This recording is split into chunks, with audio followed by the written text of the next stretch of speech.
Shabbat Shalom. There was, amongst all of the news that's been coming out in the last couple of days, an item that the algorithm on my phone thought that I would really want to see in my news feed, and the algorithm was correct.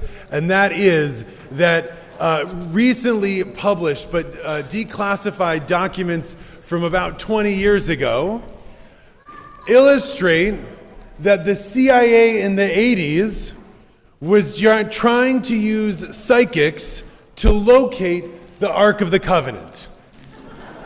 Raise your hand if you are in whatever rabbit holes I'm in and you saw this as well. All right. We can talk about conspiracy theories afterwards and kiddush everyone. Yes. So the CIA spent more money than we all want to admit to find the Ark of the Covenant by using psychics to locate it. And, by the way, they claim that they did, but it's unclear if it was ever recovered or not. And, before you ask, yes, this study was after Raiders of the Lost Ark came out. So for sure, that's all they were thinking about.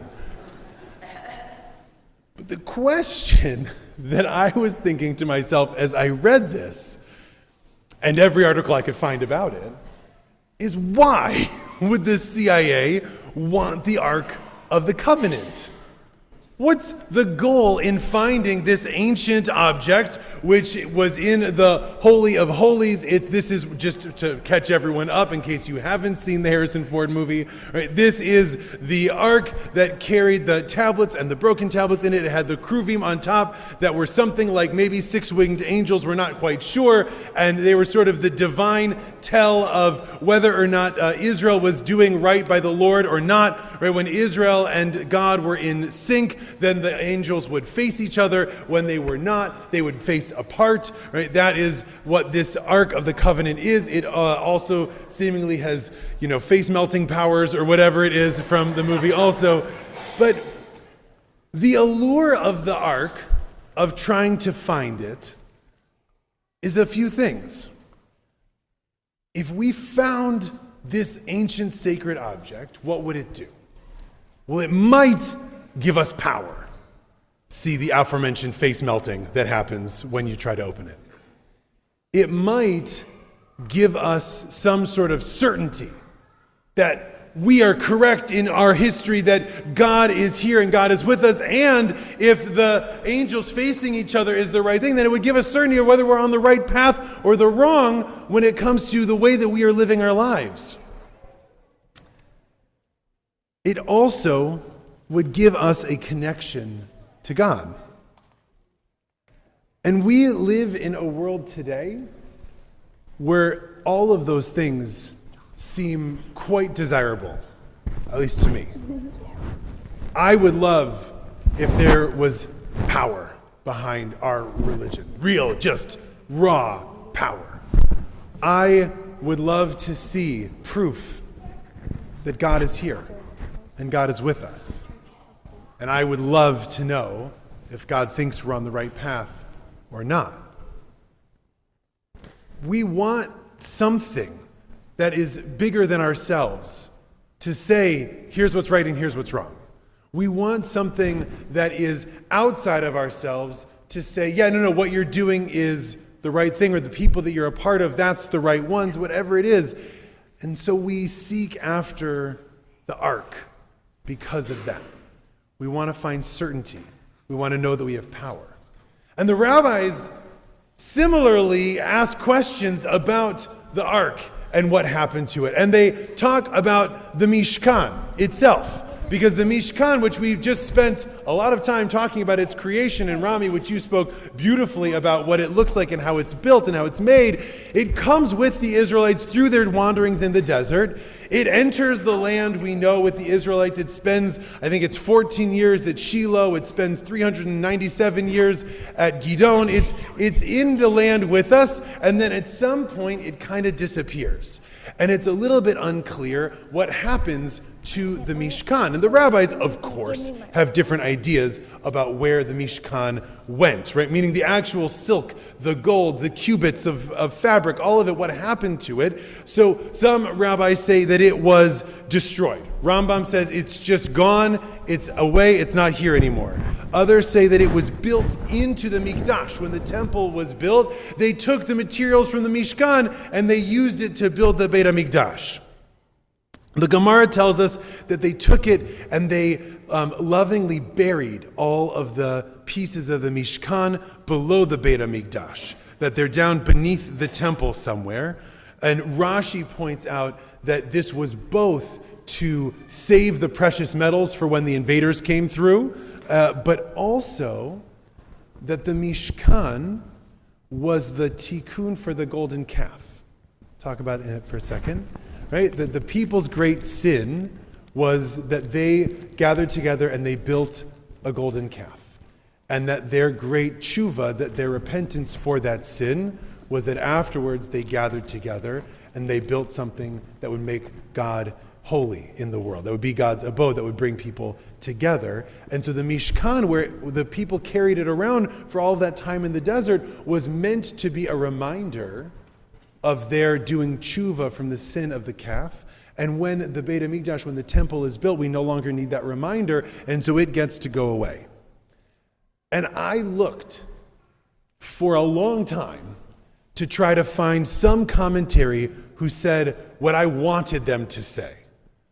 I see if there's a bunch of rabbis and Jewish professionals in the room. You can guess. What did I want to find? A commentary that said that these pieces of the Beit HaMikdash, the Mishkan, that were carried around by the Israelites for generations, right, were brought to the temple. And then when the temple was built and were there, that those pieces, of course, got distributed around, and that each person took a little piece of cloth, and each person took a little piece of silk, and each person took a joint or a brass hinge or whatever it is that went into it, and that everyone had a piece of that Mishkan. I wanted desperately to then be able to say, oh, and so too all of us, but it's not there. No one says that. And no one really cares all that much about what happened to the Mishkan at all. It's one Rambam buried way in the back of his book, and one commentary on it, the Hara Moriah, and that's it. Otherwise, people don't seem to care about what happened to the ark. And that got me thinking, why don't the rabbis care about these great artifacts? Wouldn't we want to be the ones that held on to this stuff and we could use it for our power? We could melt some faces. We could use it to prove that we're right. We could use it to prove that we're on the right path. But no, they don't seem to care, and neither does God.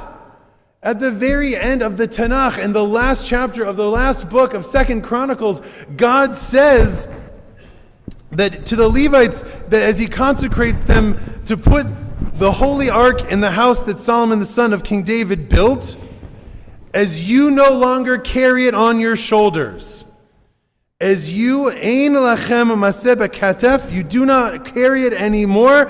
Ata, now ivdu et Hashem. Now it's time to serve God. And in that moment, we get Judaism. Because we aren't ancient Israelites and we don't actually need these artifacts. What God's self tells us is those things, everything we built in the Mishkan, all of the instruments, all of the stuff, even the Ark of the Covenant itself, it's like the feather in Dumbo.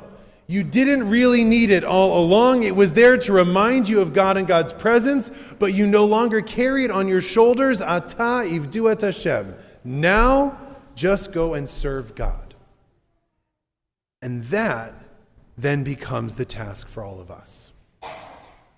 We don't get the ark to bring supernatural power to us.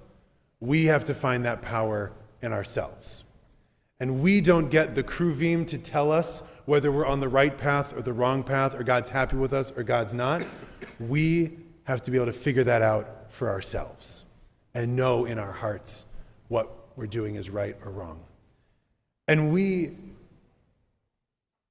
don't get a magical box that connects us to the past.